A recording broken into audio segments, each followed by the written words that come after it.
Bonjour à tous et à toutes.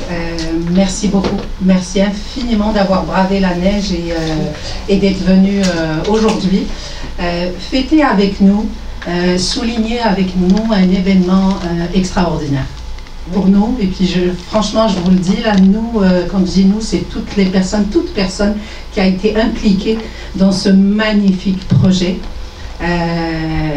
Nous sommes émus, nous sommes vraiment émus aujourd'hui par le grand pas que nous allons faire. Donc merci beaucoup d'être venus à tous pour le lancement de notre cellule d'écoute et d'accompagnement Ranahna.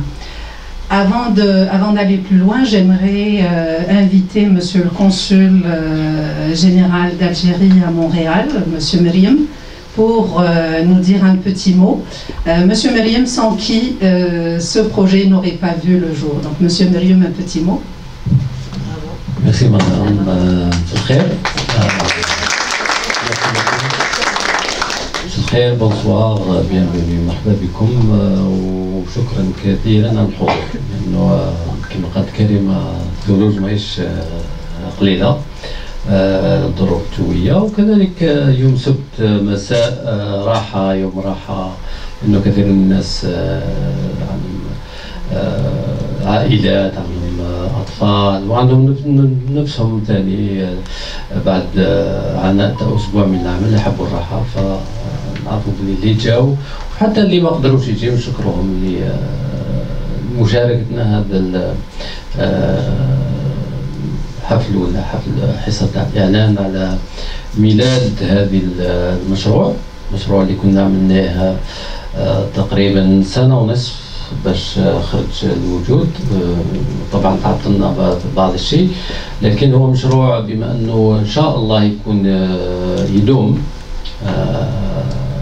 هذا ما نتمناه.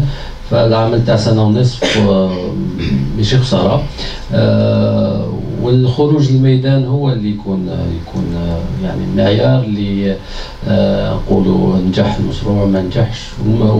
واليوم هو هذا الخروج للميدان الرسمي. المشروع اللي هو إنشاء خلية للاستماع والمرافقة لفائدة الجالية الجزائرية المقيمة في كندا، مش المقيمة في كيباك فقط لكن المقيمة في كامل كندا.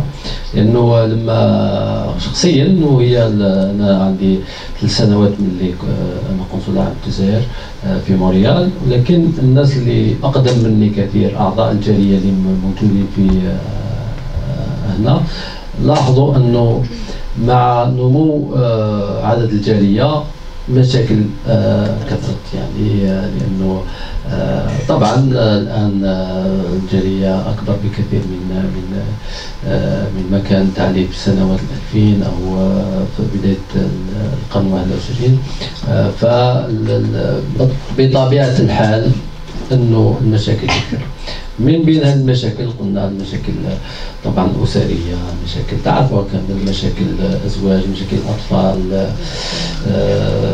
مشاكل حتى مهنية، مشاكل قانونية مع سواء بين عائلة واحدة ولا بين أفراد الجالية في المجتمع تاعهم، مشاكل أطفال مع لا دي بي جي إلى آخره، مشاكل عزلة مثلا بعض الطلبة، كثير من الطلبة ولا حتى الناس، لأنه شفنا كاين حتى الناس عايشين مدة 30 سنة هنا في كندا وعايش وحده. كاين الناس حتى اللي ما توفوا رحمهم الله في بيوتهم، حتى كسرت الأبواب باش الناس عرفت. كل هذا دفعنا لها كالتفكير في إيجاد آلية، هيئة، خدمة، نحب نسميها خدمة طبعا لتقديم هذه المساعدة في الحالات. لكن في القنصلية نعرفوا باللي طبعا احنا عندنا في القنصلية مصلحة لهذه الأمور، لكن طبعا احنا اصلا دبلوماسيين ولا حتى اداريين ماناش اختصاص، يعني لما تجي العلوم النفسيه وعلم النفس ولا القانون ولا الاجتماعيات ولا كذا، نحتاج أنه نكونوا مدعمين من أفراد الجالية، والأفراد الجالية الحمد لله موجودين بكثرة، والكفاءات تاعهم في الميادين هذو يعني لا داعي لذكرها، لأنه عندنا كفاءات في كل المجالات. الناس تقول أنه الكفاءات العلمية في الكيمياء والفيزياء والرياضيات، لكن حتى عندنا في العلوم النفسية، في علم الاجتماع، في القانون، وما يتطلبش انه كذلك الناس بعضها عندها الكفاءات ممكن تكون عندها، لكن ما يكون عنده الإرادة باش يخدم مع الجالية ولا باش يعين الجالية. ففتحنا هذا المجال اولا للناس هذو يكون عنده إرادة ويكون عنده كومبيتونس، كفاءة يحب. كاين الناس يقول لك كثير نحب نعمل جالية لكن كيف؟ ففتحنا هذا المجال، هذا لا سيلول ديكوت داكومبانيمون، هي جزء منها صغير من طرف القنصلية، لأنه احنا نوفروا المكان، نوفروا خط الهاتف إلى آخره، لكن العمل الكبير هو حتى في التحضير كان العمل الكبير من طرف أفراد الجالية على رأسهم، يعني بدون مش رانكينج من الفوق لتحت، الأخت كريمة الناس، مدام قنديل، كاهنة، مدام بخاري، مدام بن عائشة إلى آخره، كلهم اللي يعاونونا في التحضير لهذا المشروع. نشكرهم اليوم، فرصة أن نشكرهم ونشجعهم، ونطلب من الناس اللي راهم حاضرين معنا وكان اللي ما قدروش يحضروا وعبروا عن الرغبة تاعهم في المشاركة في هذا المشروع، كذلك نشكرهم فيفمون، ونطلب من نفسي ونفسكم وليكم كثير من الشجاعة إن شاء الله، لأنه الميدان هو المعيار. ما قلت الميدان هو المعيار، يعني اليوم لما ننشروا وسائل الاتصال معنا في رقم الهاتف والرقم والعنوان البريد الالكتروني، ولا بداو يجيونا طلبات هكذا مساعده وكذا، اذا ما كناش ما قدرناش نلبيو يعني تكون الامر. لكن نظن باللي وجود الارادات هذه كلها ان شاء الله تكون جبنا نتيجه اللي ناملها، وهو خاصه انا مش نامل انه الامر يكون فيه نوع من الديمومه، لانه انا كقنصل عام فاحنا كقنصل عام هنا ممكن طبيعه المهنات الى الانتقال، لكن هذا الامر اللي وجود اعضاء الجاليه فيها هما اللي ان شاء الله يساعدوا على ديمومة هذا المشروع. نعود نرد الميكرو للاخت كريمه اللي تقدم مشروع باكثر دقه ان شاء الله. شكرا.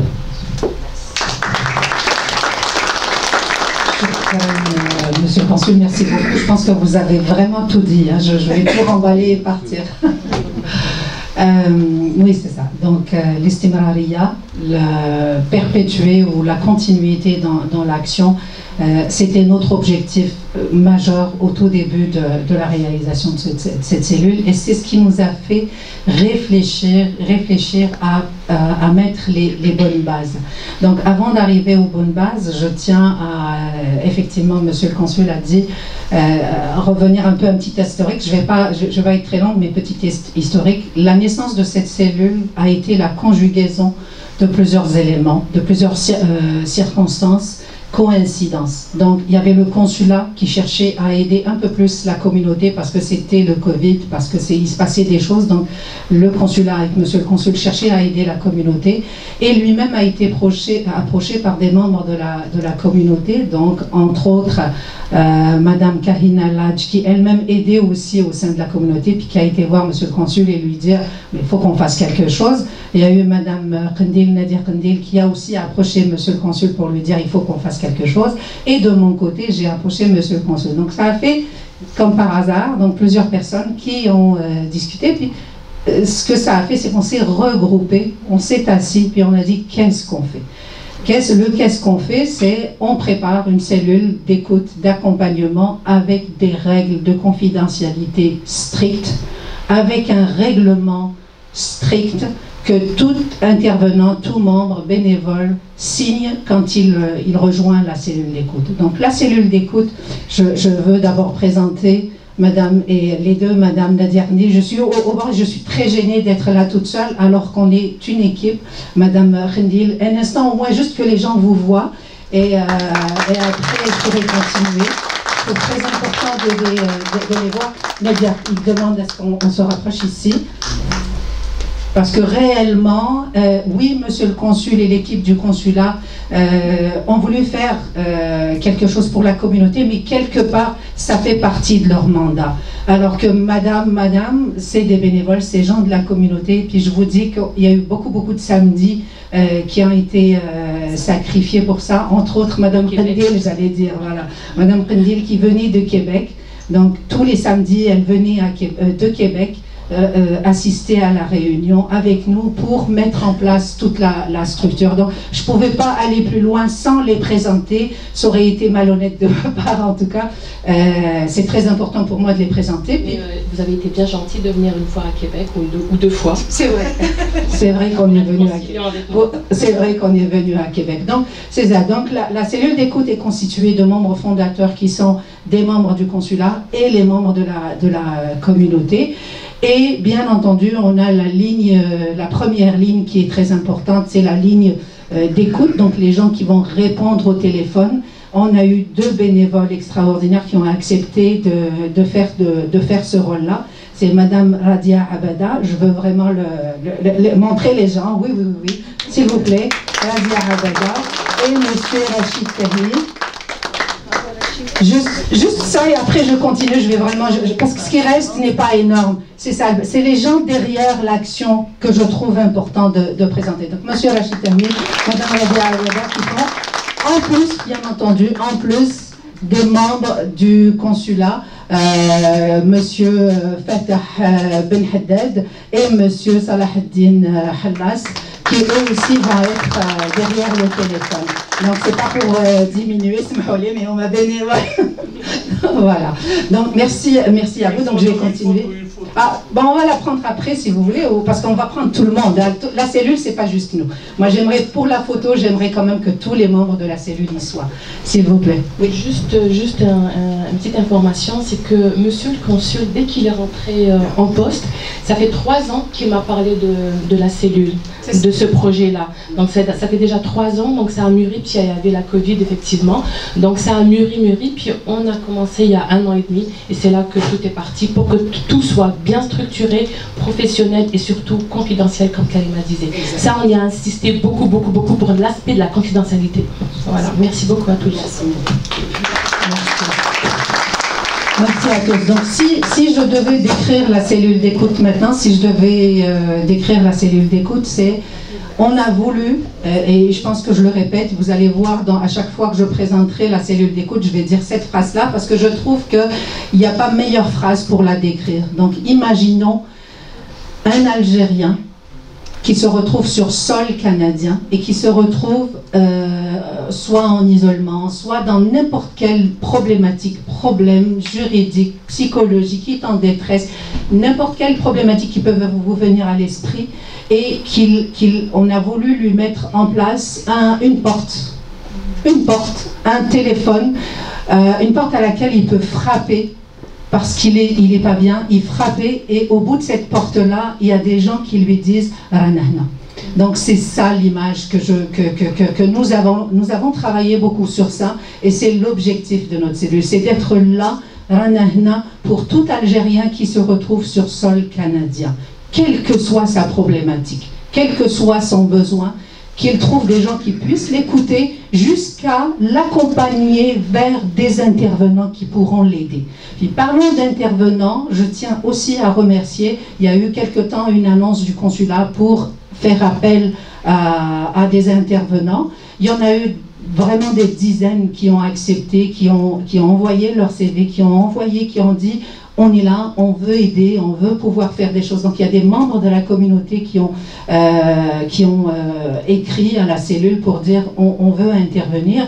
En plus des membres de la communauté, on a la chance d'avoir avec nous le Carré Saint-Laurent. Pour ceux qui ne connaissent pas le Carré Saint-Laurent, ça fait 35 ans, je ne me trompe pas? Depuis 89. C'est ça. Donc depuis 89, le Carré Saint-Laurent offre des services d'aide aux immigrants. Donc, à travers sa directrice, Madame Nesrine, que j'ai eu le plaisir de rencontrer et qui a tout de suite sauté sur l'occasion pour dire « oui, j'embarque dans l'aventure ». Donc, le Carré Saint-Laurent va mettre à notre profit, au profit de la cellule d'écoute, tous les intervenants qu'ils ont au sein de leur... Et on n'a pas le temps pour tout énumérer, tous les services qu'offre le Carré, mais je peux vous dire que j'ai l'impression qu'il n'y a pas quelque chose que ne couvre pas le Carré. L'avantage, c'est que le Carré fait aussi des référencements à d'autres organismes, donc je pense que c'est très très couvert. Oui. Qui a remplacé M. Rachaud? Je ne sais pas. Remplacer Madame Aïcha. En fait, je ne pouvais pas, étant palestinienne, ne pas dire oui à une Algérienne.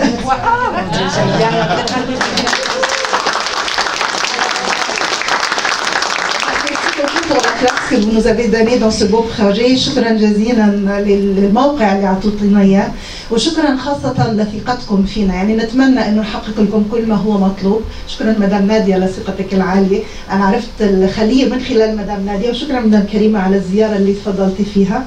Je vous remercie infiniment pour pouvoir nous accorder la chance d'accompagner cette communauté qui a sa place et son endroit au sein de la communauté canadienne québécoise. Nous sommes très très fiers d'être vos partenaires dans ce projet-là. Et je remercie déjà d'avance mes collègues qui vont faire ce gros travail, donc Flavia, Hira et Merzouk. J'espère qu'on va faire vraiment le maximum pour pouvoir accompagner la communauté. Merci infiniment. Et deuxième grand partenaire qu'on a aussi au sein de la cellule d'écoute, puis je tiens à le présenter aujourd'hui parce qu'en plus dans la communauté je sais qu'il n'est pas très très connu, c'est Madame Denisa Holmes. Naya, venez un instant, juste parce que je trouve que c'est important de présenter cette deuxième intervention au sein de la cellule d'écoute. Donc, il s'agit de ce qu'on appelle des maisons d'hébergement pour femmes en difficulté, c'est ça? Oui, c'est une maison d'hébergement de deuxième étape pour les femmes et les enfants qui, je m'excuse en français, c'est pas très bon. Mais oui, ce qu'ils ont en difficulté, sans-abri, ils ont les réfugiés, nouvelles arrivants ou les victimes de violences domestiques. C'est toutes les différentes choses. Et puis nous aide avec les ressources, avec du place à habiter pour 3 mois, et avec les nourritures, les vêtements, les choses légales, les choses psychologiques aussi. On a une conseillère à notre maison d'hébergement aussi, et puis une éducatrice pour les enfants aussi, si elle a les enfants avec elle. Puis, oui. Merci beaucoup. Donc, en résumé, c'est une maison d'hébergement. Ce que j'ai aimé chez Nissa Homes, c'est qu'au Québec, au Canada, il existe ce qu'on appelle des maisons d'hébergement pour les femmes en difficulté, pour les enfants. Donc, femmes victimes de violences conjugales, femmes en difficulté. Donc, il y a des maisons d'hébergement au niveau du Québec et du Canada. C'est clair que ces maisons-là, on va les approcher pour pouvoir les avoir comme ressources chez nous. Mais ce que j'aime chez Nissa Homes, c'est que notre spécificité, nous en tant qu'Algériens, malgré tout, on est musulmans pour ceux qui le sont, la majorité, donc il y a certaines femmes qui vont avoir peur d'aller dans ces maisons d'hébergement québécoises, canadiennes, par peur pour leurs enfants, à se dire je ne sais pas quelle clientèle je vais trouver là-bas, qu'est-ce que je vais trouver, mes enfants, slat, hadi, les boissons, etc., etc. Chez Nissa Homes, il y aura un endroit où elle pourra faire sa prière, les enfants. Donc, c'est le volet, l'accent est donné beaucoup sur la valeur musulmane de l'être. Donc, pour moi, en tout cas, je dirais, il y a beaucoup de maisons d'hébergement qui existent, mais celle-ci est spécifique et je tenais à la présenter aujourd'hui. Donc, merci à eux. Et la même chose que pour Nesrine, quand j'en ai parlé, ils m'ont tout de suite dit « on ne peut pas dire non à une telle demande ». Alors, merci à vous d'avoir accepté. Et puis voilà, donc c'est notre gros morceau. Et bien entendu, c'est pas pour je veux dire, il y a tellement d'intervenants au sein de la salle, il y a madame, donc il y en a plusieurs. Je vous ai dit, il y a des dizaines qui nous ont écrit pour nous dire on veut participer. Donc voilà, l'aventure de la cellule d'écoute est là. Aujourd'hui, effectivement, on a des intervenants au sein de la salle. Il y a madame Mokrani aussi qui a offert ses services. Je veux dire, il y en a tellement, j'ai peur d'en oublier quelques-uns. Donc l'aventure de la cellule d'écoute, on vous a invité aujourd'hui, surtout les intervenants, mais je tiens, et là je regarde les caméras, je tiens à préciser à tous ceux qui regardent cette vidéo que ce n'a pas été sélectif par pur plaisir, c'est juste le temps et le climat et le temps court qu'on avait pour l'organisation de ce lancement. Mais il est clair qu'on va parler avec monsieur le consul, on va regarder, on va très prochainement organiser quelque chose de plus ouvert, des portes ouvertes, où il va y avoir plus de monde pour pouvoir présenter la cellule d'écoute à plus de monde. Donc ce sera plus ouvert à plus de monde. Aujourd'hui, c'est juste une question de temps, donc c'est pour ça que ça a été un peu plus réduit. Il fallait faire ça rapidement, mais je tiens, et c'est une promesse personnelle, et je sais qu'elle est partagée par monsieur le consul et les membres du consulat. Donc, madame Rabdibon, vous êtes... Madame Boukhari, c'est ça, on s'est parlé, et vous êtes aussi médiatrice, si je me rappelle bien. Je suis à la tête du conseillère juridique. Le centre Laurentien d'aide à la famille. De la famille, bah oui. C'est ça. Alors, je vais vous demander... Non. Malheureusement, je ne peux pas donner la parole à chacun, donc les intervenants, je sais qu'il y en a plusieurs, et je ne peux même pas... Vous ne pouvez même pas savoir à quel point je vous en remercie, puis toute la cellule vous en remercie. Mais les organismes, derrière chaque personne, il y a une dizaine d'autres personnes qui peuvent aider. Donc c'est pour ça que c'est une occasion, de présenter le personnage et de présenter l'organisme pour que les gens le sachent. Il y a quelqu'un qui en a eu marre de m'entendre. Et que les gens aussi qui nous écoutent sachent qu'il existe. Je sais pas, il y a le CARI, il y a Nissa Homes, donc qu'ils passent par nous ou qu'ils aillent directement à ces organismes. Pour nous, on a gagné. Si aujourd'hui on a fait connaître un organisme et qu'il y a quelqu'un qui va aller les voir sans même passer par nous, on vient de gagner. Donc madame aussi, vous allez présenter votre organisme. Oui, mais en regardant la caméra. Bonjour tout le monde, c'était pas prévu que je donne une intervention aujourd'hui. Je suis aujourd'hui au nom du CLAF, le Centre Laurentien d'aide à la famille. Dans le centre, on offre 3 volets, prévention, intervention et consolidation. Entre autres, on travaille sur pratiquement les mêmes thèmes qui concernent la famille. C'est la prévention des conflits au sein de la famille, que ce soit violence conjugale, conflits entre couples, tout ce qui est relatif avec conflits parents-enfants. Cela veut dire surtout lorsque les jeunes sont à l'âge ado, toutes les problématiques qui viennent avec. Qu'est-ce qu'on offre comme service? C'est premièrement la consultation, l'orientation, et par la suite c'est la prévention sur les thèmes, là où on peut donner l'aide avec les spécialistes bien évidemment, et on fait la consolidation par la suite. Et avec tout ça, on base aussi sur le volet de la prévention, la sensibilisation à travers des ateliers et des conférences qui portent sur plusieurs thèmes qui concernent la famille. Et aussi on travaillera en collaboration avec Nissa Homes. Il y avait 2 semaines qu'il y avait, c'est ça, un workshop. C'est pour ça qu'elle était en train de me voir tout à l'heure. C'est ça, ils ont un bon projet, ils sont maintenant à Brossard, mais ils ont l'intention d'ouvrir un autre siège ici à Montréal. Vraiment, c'est un beau projet, Nissa Homes, parce qu'ils ont cette action qui est mise sur la famille musulmane. Une femme avec ses enfants musulmans, elle peut garder ses pratiques, être familière avec un entourage qui le ressemble. C'est très important pour, je pense, toute la communauté musulmane. Merci. Avec plaisir. Merci infiniment. Merci beaucoup. Merci pour tous ceux qui ont voulu aider la cellule d'écoute. Et donc là, on passe à l'étape de comment retrouver cette cellule d'écoute. La cellule d'écoute, c'est un numéro vert. C'est un numéro vert. C'est un numéro vert, c'est 1833 Algérie. C'est aussi simple que ça. Donc sur le téléphone, vous tapez 1833 Algérie. Nous avons créé un site web, donc on peut aller sur le site du consulat. Le site du consulat. Voilà. Alors à travers le site du consulat, vous avez, comme je vais juste m'éloigner un peu, en ouvrant le site du consulat officiel, on a créé une icône ici, donc cellule d'écoute Ranahna. Donc on peut passer à partir du site web du consulat, cliquer dessus. Quand on clique sur cette icône, on se retrouve sur le site web de Ranahna. Soyez indulgents avec nous, on a travaillé rapidement pour le site web, donc c'est peut-être pas joli mais c'est utile.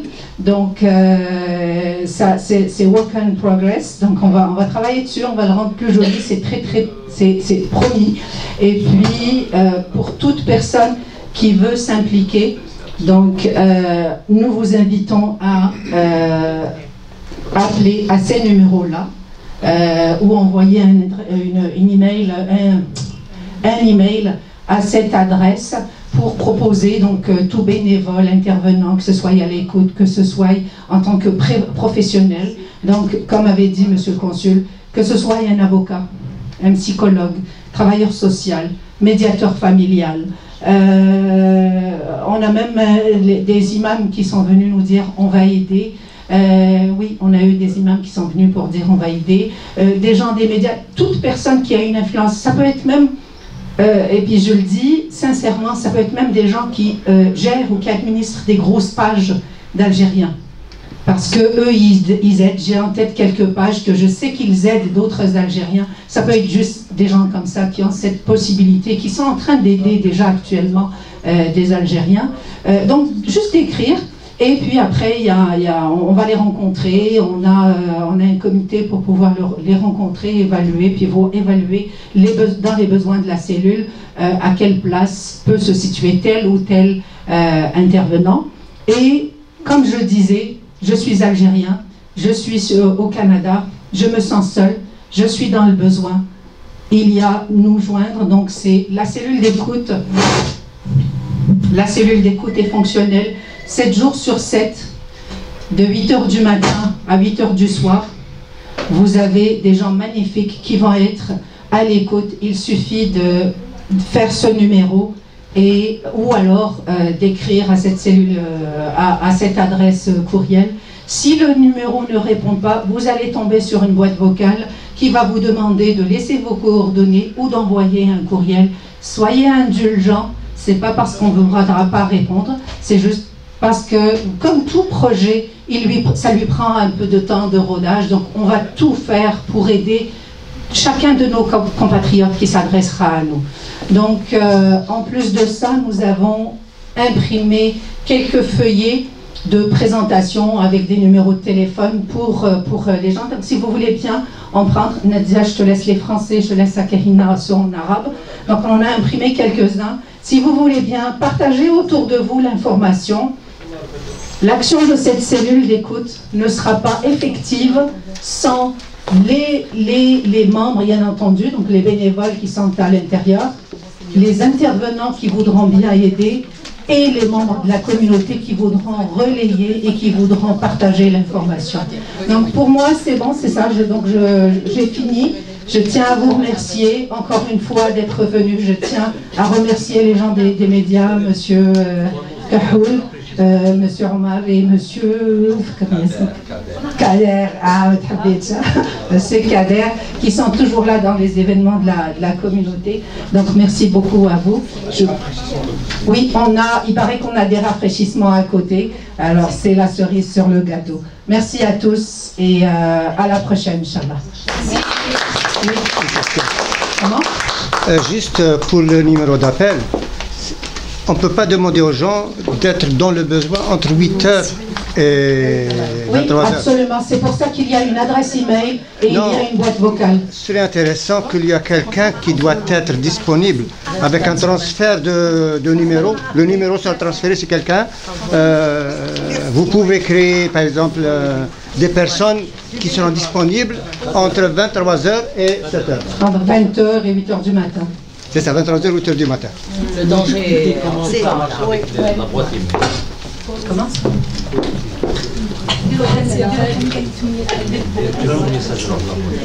Ah oui, c'est vrai. Oui, oui, le fonctionnement de la boîte email est important à préciser.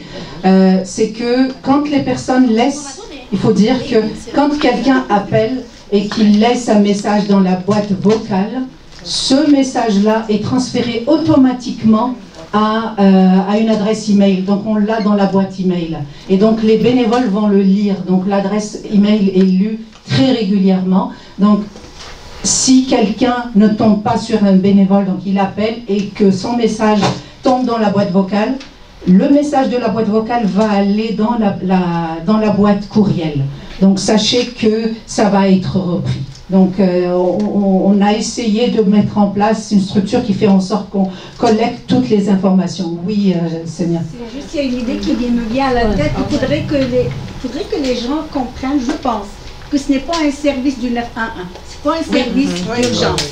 Parce que si quelqu'un est en difficulté, ou il est en danger, je ne veux pas qu'il y ait... Enfin, on ne veut pas. Voilà. Que les gens comprennent que c'est une cellule qui est dure. Ce n'est pas un 911, ça. C'est des ressources qu'on mettrait, si j'ai bien compris. Parce que les gens, ils vont penser peut-être, si j'ai une réponse automatique, je vais avoir la ressource tout de suite. Il faudrait juste que les choses soient claires. Absolument d'accord, Samia. Accompagnement, mais ce n'est pas un 911. Oui, et je répète, merci beaucoup Samia, c'est un excellent point. Notre cellule d'écoute n'est pas un service de 911, c'est-à-dire qu'il ne faut pas s'attendre à recevoir le même service que le 911. Ça, c'est une première des choses. Vous sachez que ça va être une écoute ou un accompagnement vers une ressource qui existe donc qui va être parmi nous. Autre élément, sachez que nos bénévoles sont formés. Et on a notre questionnaire, donc sont formés pour détecter rapidement. Donc si c'est un besoin de 911, c'est-à-dire qu'on sent que la personne est en danger ou qu'elle est un danger pour autrui, on fait intervenir automatiquement le 911. C'est-à-dire qu'on ne va pas s'amuser avec la vie des gens. Donc c'est une des choses très importantes. C'est que ceux qui nous appellent sachent absolument que ce n'est pas un 911, c'est un service d'écoute et d'accompagnement. Très très clair. 2, même si quelqu'un, dans le cas où quelqu'un nous appelle, et lui il avait vraiment l'intention d'appeler la cellule d'écoute et que pendant qu'il parle, notre écoutant sent que la personne est en danger, cette personne écoutante, selon le règlement de la cellule d'écoute, est dans l'obligation de gérer ça et de transférer ça au 911 et de gérer ça comme une urgence. Donc sachez-le, on a...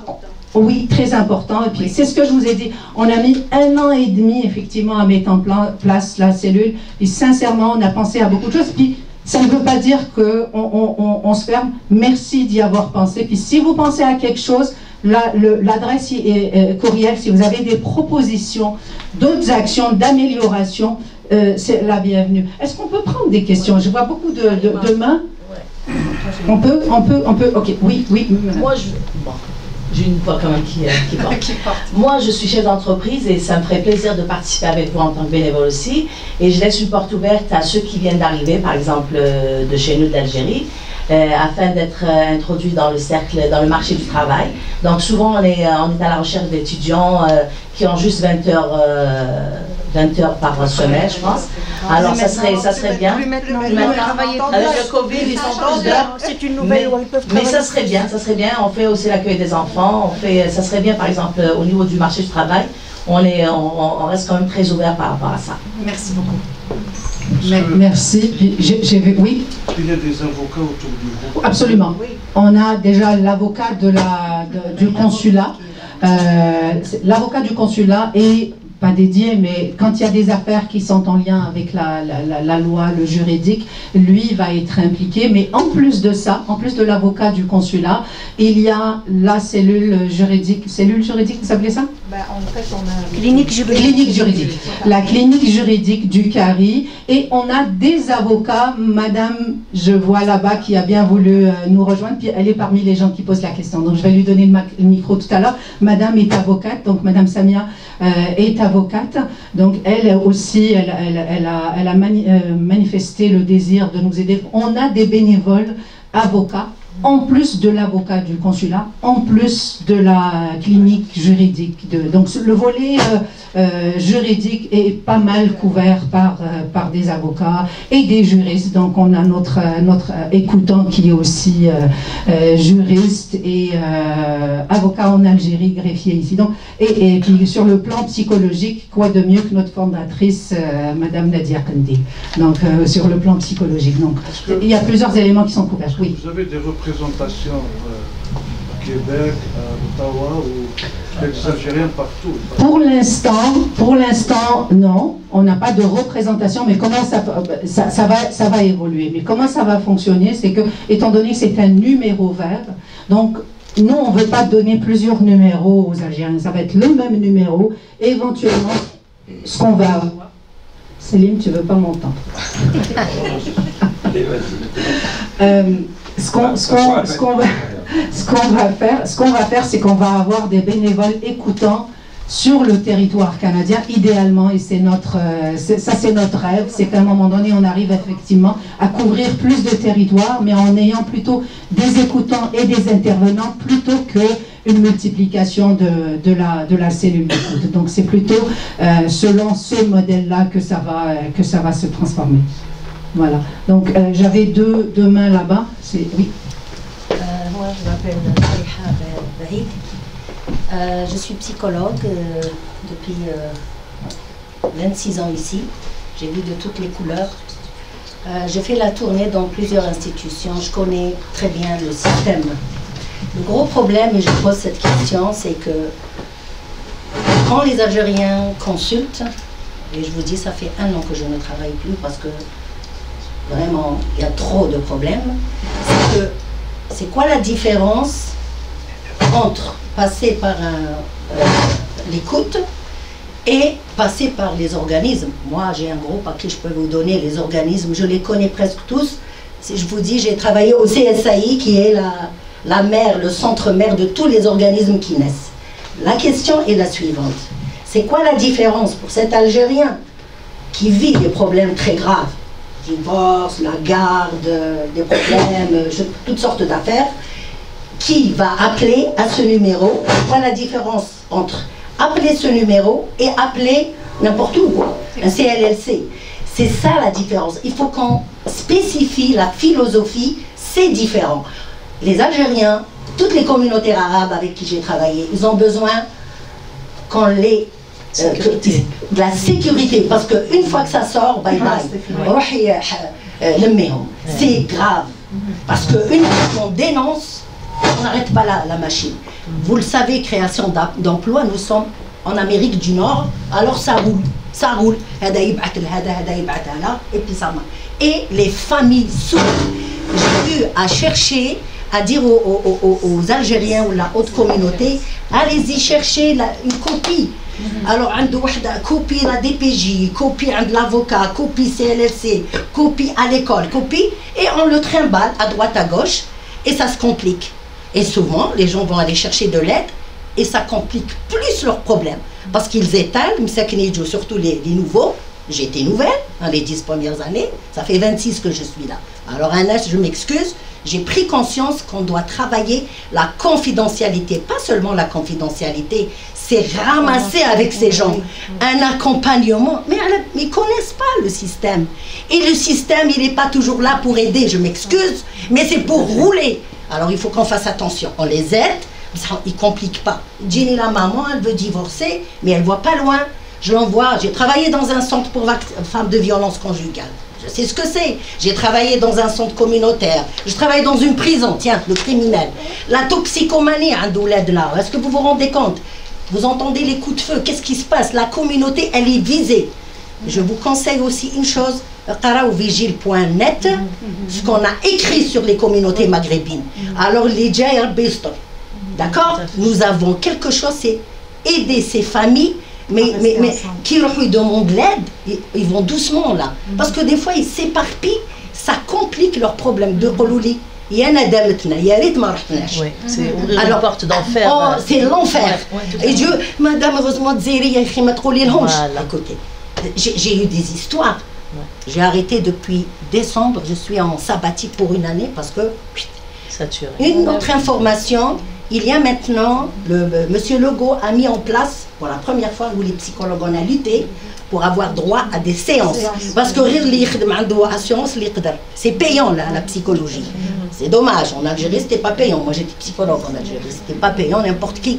Le fakir, هو اللي يحتاج كتر واللي ما يخدمش. هو اللي يحتاج la psychologie. Alors Monsieur Legault a donné $1 million pour que maintenant les CNLC ou les fameux CIUS, ils ont accès, ils battent. Malheureusement, l'année passée, 3 CIUS m'ont demandé de travailler parce que la communauté maghrébine, ils ont des listes d'attente de 10 mois, 12 mois. J'ai pas eu le courage de signer le contrat, la vérité. Parce que il y a des... C'est pour ça, madame. Oui, mais c'est grave ce qui se passe. Oui, je suis entièrement Vous êtes d'accord. conscient, il faut faire attention quand on réfère. La confidentialité, on fait signer le consentement. Le problème, dès qu'on rencontre,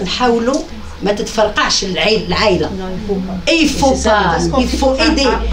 Moi, je suis prête à vous expliquer le processus de deuil que les gens ne connaissent pas. Pourquoi l'homme il est en dépression, la femme est ferma ou l'axe et tout. C'est l'inconnu. C'est l'inconnu. Les gens comme des mouches.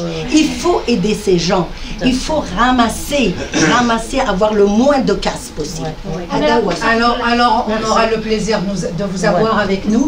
Et je vais vous dire, vous parliez d'accompagnement, je vais vous dire, c'est un peu la pierre angulaire de notre cellule d'écoute. C'est-à-dire que oui, on va écouter, mais on va accompagner, puis je précise, c'est magnifique. Qu'on accompagne, je suis très contente de ça. Je précise juste pour qu'on passe à autre chose, c'est que quand on accompagne, on va s'assurer de clôturer les dossiers. C'est-à-dire que c'est pas parce qu'on a écouté, on a référé, puis on dit bye Charlie. Non. On va s'assurer que le dossier va être clôturé, qu'il a été vraiment traité, que c'est finalisé. Parce que ça commence avec allô, un petit allô, et puis ça arrive au tribunal.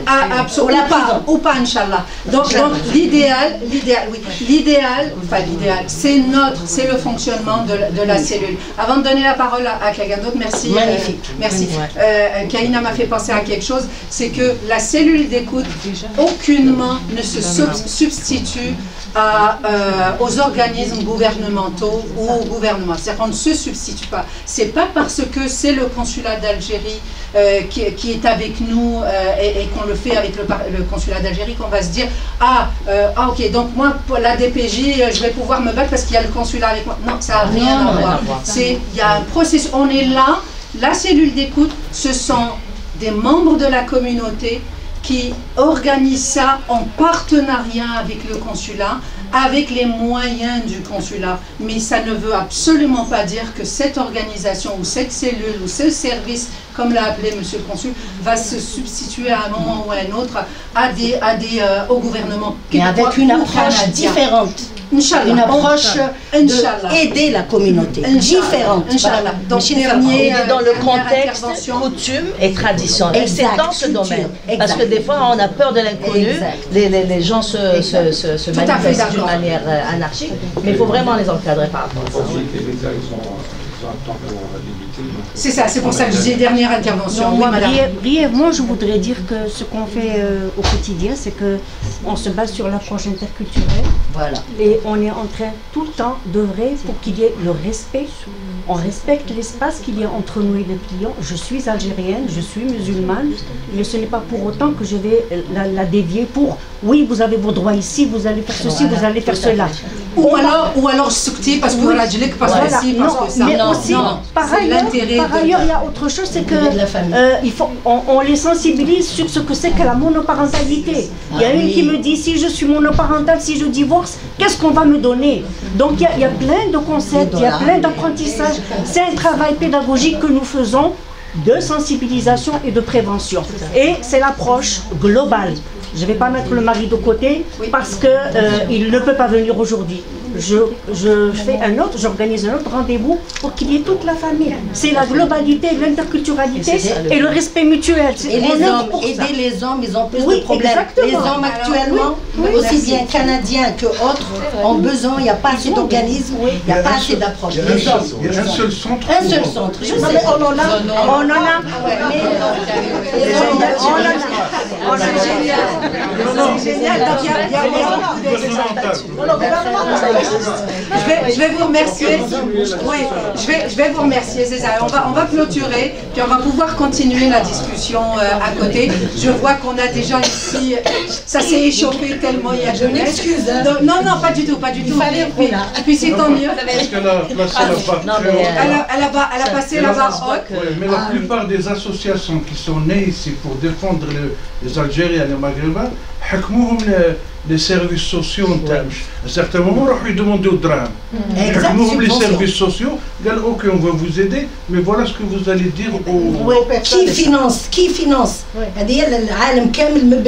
l'argent vient de qui? Même le jara'id, le tabib, كلش مشري. Ce que je peux vous dire, c'est que là c'est on a trois phases. On a l'écoute, on a l'accompagnement, puis on a justement l'accompagnement avec les intervenants que vous êtes. Donc c'est sûr que nous, on va s'assurer en tant que cellule. Si on a mis 1 an et demi de temps pour mettre en place une cellule d'écoute avec des règlements stricts, avec une manière stricte, ça, je pense que ça vous donne le tempo sur la suite de la chose. On va s'assurer que le reste, je peux vous dire on a à cœur la mise en place de cette structure de façon professionnelle et adéquate. Notre vœu, c'est que la cellule dure longtemps et qu'elle puisse aider le plus d'Algériens possible. Donc, merci à tous d'être là. N'oubliez pas, Ranahna, c'est pour tout Algérien, ce qui est sur le territoire algérien et canadien.